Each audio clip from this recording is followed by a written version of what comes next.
aleluia, aleluia, aleluia, aleluia, aleluia, aleluia. Vinde abrir o nosso coração, Senhor, ó Senhor, abrir o nosso coração. E então do vosso Filho a palavra poderemos acolher com muito amor. Aleluia, aleluia, aleluia, aleluia, aleluia, aleluia.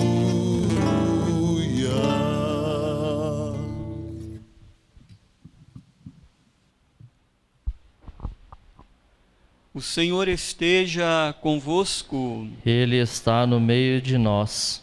Proclamação do Evangelho de Jesus Cristo, segundo Mateus. Glória a vós, Senhor.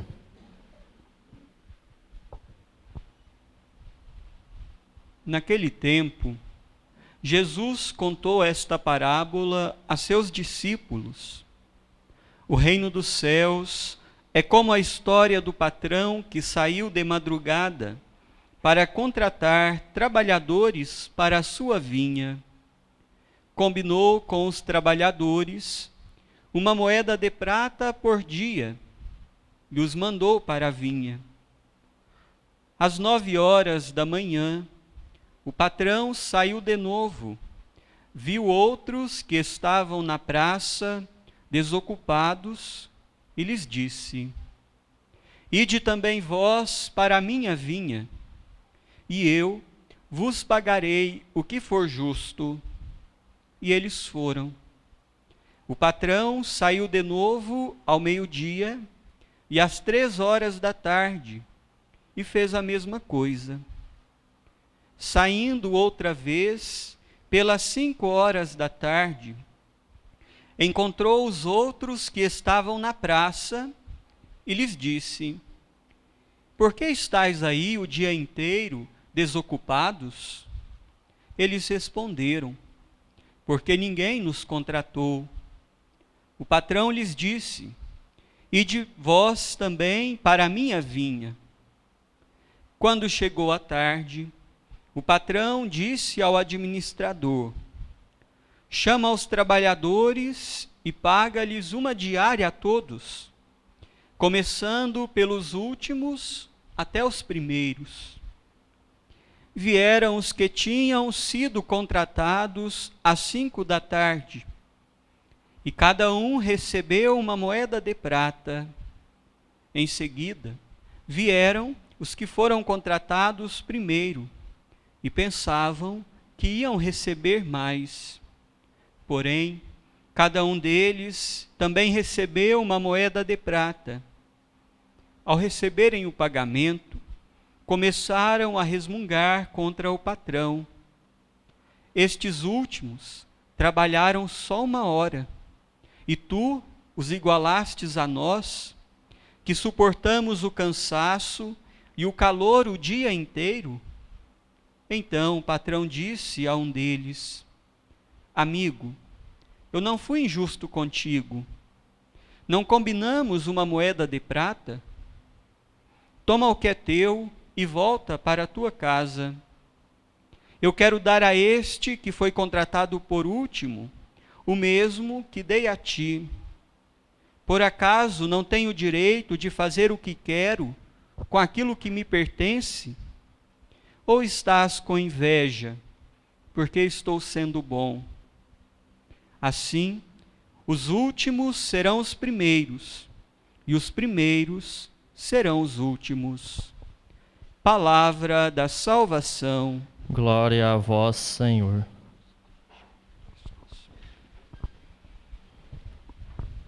Estimados irmãos e irmãs presentes aqui na igreja, minha saudação em Cristo a vocês, extensivo a você que reza conosco pelos meios de comunicação. Sintam-se todos abraçados e acolhidos na fé em Cristo, para que possamos juntos celebrar o mistério da paixão, morte e ressurreição de Jesus. E neste domingo, meus irmãos e minhas irmãs, nós temos uma grande graça de entrar na dinâmica e na lógica de Deus, que não é igual à nossa. Muitas vezes, as nossas relações, elas podem ser pautadas pela razão e pela matemática. Mas a de Deus, a lógica dele sempre será misericórdia. Por isso, muitas vezes, nós não vamos compreender esta ação de Deus e a sua misericórdia, não só para o outro, porque todos nós recebemos a misericórdia de Deus.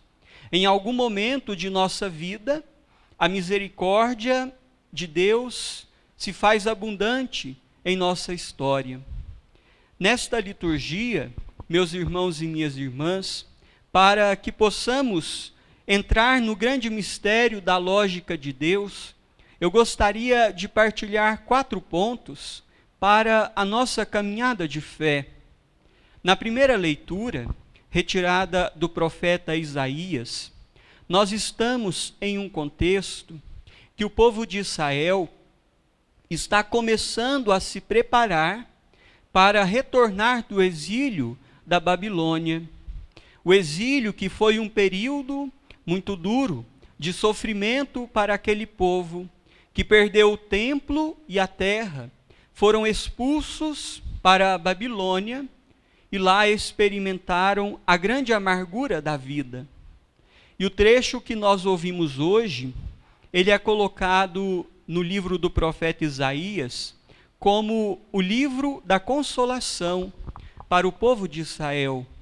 Por que da consolação? Pois mesmo experimentando a amargura, o sofrimento do exílio, Deus estava presente. O Deus do povo de Israel, o nosso Deus, estava presente junto deles. E aquele período de sofrimento foi também para eles a graça de perceber o que eles precisavam melhorar junto da presença de Deus. Por isso o autor incentiva aquele povo a buscar o Senhor enquanto é tempo, enquanto o Senhor se deixa encontrar. E olhem o quanto a palavra de Deus é sempre atual. O povo do livro do profeta Isaías estava vivendo um exílio. Nós, este ano, também estamos vivendo um exílio. A pandemia, ela levou a cada um de nós a repensar a nossa vida. Também nos levou para grandes incertezas. Quantos não ficaram com medo diante desta situação? Por isso, a primeira leitura é um convite incessante também a nós.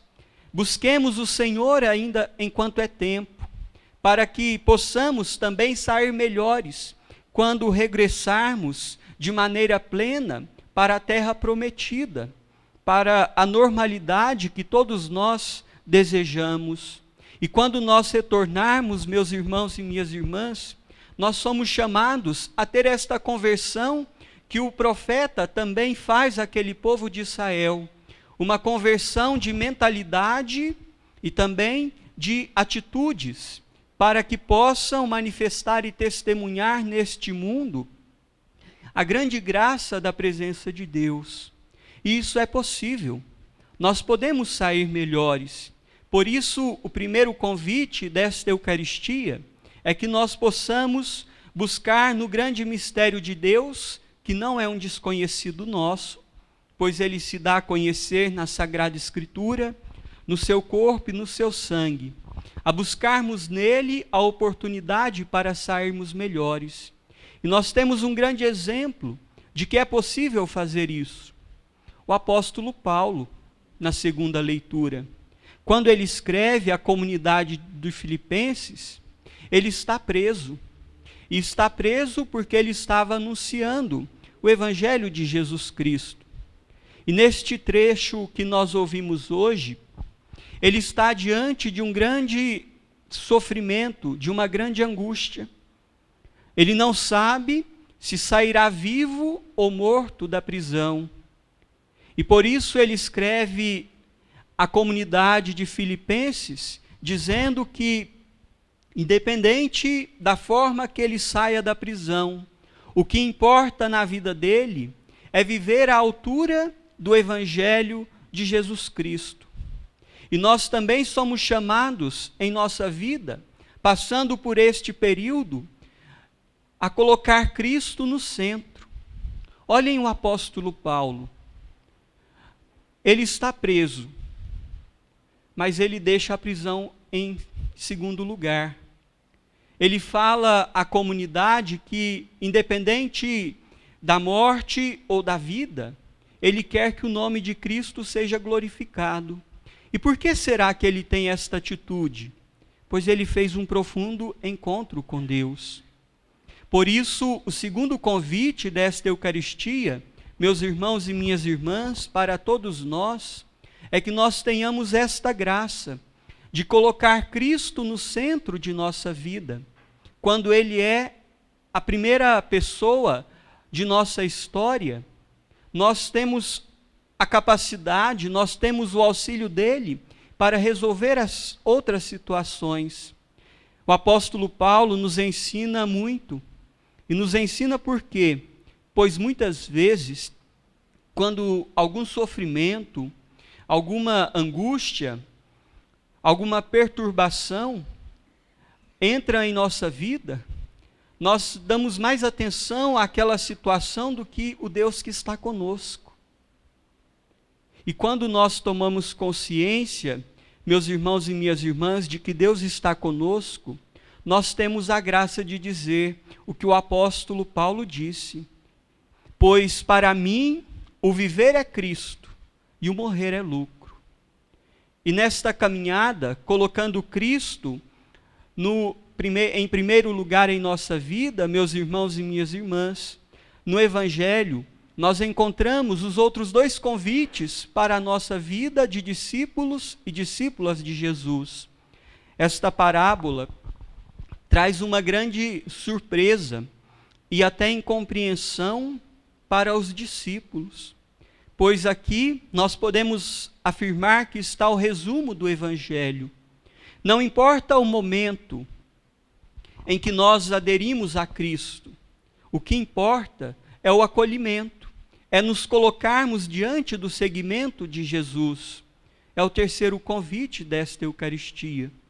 Quando Jesus conta esta parábola aos discípulos, ele passa durante todo o dia chamando. Também em nossa vida, Deus passa todos os dias nos chamando para que possamos trabalhar na vinha dele. E nós podemos ser um pouquinho espertos e falar assim: já que todos vão se salvar, eu vou deixar para então começar a trabalhar na vinha do Senhor mais tarde. Primeiro eu vou me preocupar com esta vida. E aí nós temos um problema, porque nós não sabemos o dia de amanhã. Nós não sabemos se amanhã o Senhor vai nos chamar para junto do reino dele. Por isso, nós que estamos aqui nesta Eucaristia, somos chamados no hoje de nossa vida a nos colocarmos a serviço da vinha do Senhor. E quanto mais antes nós respondermos a este chamado, meus irmãos e minhas irmãs, melhor. E sabe por quê? Porque aí o céu não será desconhecido para todos nós. Pois aqui nós já tivemos a oportunidade de experimentar um pouco do que nós viveremos na plenitude. E quando nós nos colocamos diante deste serviço da vinha, nós temos como último convite, meus irmãos e minhas irmãs, a consciência de que o trabalhador, o discípulo de Jesus, o salário dele não é dinheiro, não é privilégios. O salário do discípulo e da discípula de Jesus é o Evangelho, é a boa notícia. E qual é esta boa notícia? A vida eterna, a certeza de que Deus nos garantiu em sua cruz o grande mistério da ressurreição. Por isso que nós possamos nesta Eucaristia também nos colocar à disposição de Jesus, sempre sabendo que ele nunca será injusto. São Mateus, de maneira muito simples, ele fala assim, que ele vai pagar, o patrão vai pagar o que for justo.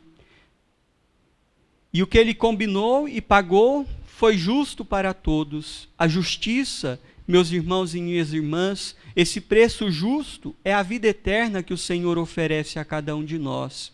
E que nesta Eucaristia possamos juntos saber que o nosso grande salário, a nossa grande graça é o Evangelho, é a boa notícia de Jesus. E para concluir, quando eu rezava este Evangelho, eu me recordei de uma vez que nós, quando chegarmos no céu, nós vamos ter 3 surpresas. A primeira surpresa é de saber que nós estamos lá. Pois olhando a nossa vida aqui na terra, nós descobrimos, todos nós, a começar por mim, que nós precisamos melhorar muito ainda. Então a primeira surpresa será essa, de estarmos lá. A segunda surpresa vai ser encontrar pessoas que aqui na terra nós falávamos que não estariam lá, pois nós temos esse costume. E por fim, a última surpresa vai ser não encontrar lá pessoas que aqui nós falávamos que ia para o céu.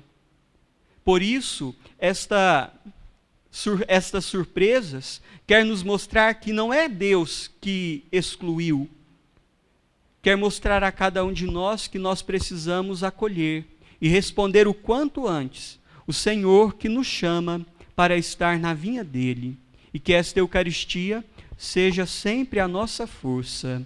Assim seja. Amém. Amém.